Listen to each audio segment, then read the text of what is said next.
Packers all-time draft bust number 4. Now we have another special one. This guy never played a down, never started a game, never recorded a stat ever again or with the Green Bay Packers. Never. Not one thing. He was famously drafted out of the second round. Out of Louisville. Had all the tools. uh, could have come out after his junior year and probably been a first round pick, but instead decided to stay back with the Louisville and potentially go to the BCS National Championship game.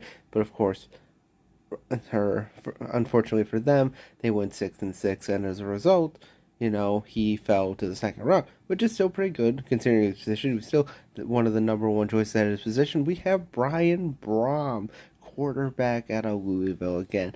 Now I like to highlight the fact that he never recorded a stat ever for the Green Bay Packers.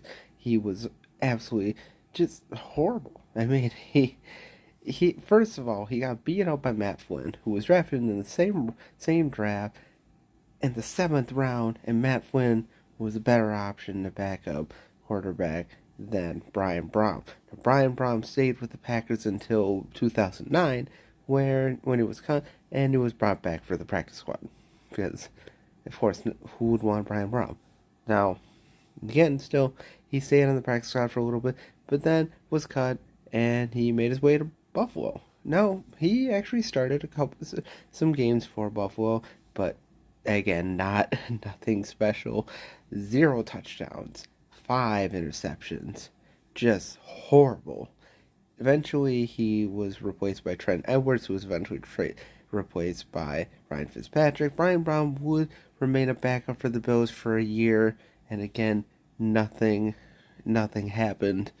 And then he went to several tryouts for the Bears, the Saints, and the 49ers. Then ended up with the Hamilton Tiger Cats of the CFL. And if you're a top prospect in the NFL and you end up only a couple years after you were drafted in the CFL, your career is well and truly over. And that's what it was. Again, all the NFL stats he can claim as good, really none. I mean, he had 5 interceptions. He never threw even a touchdown pass, and he's a second round pick. Now, again, maybe it's obviously wasn't for the best, but he could have been an even bigger bust had he gone in the first round. But again, just another one of those under the radar busts that you're like, wow, Packers could have picked anybody else and been better off. Have a great day. God bless.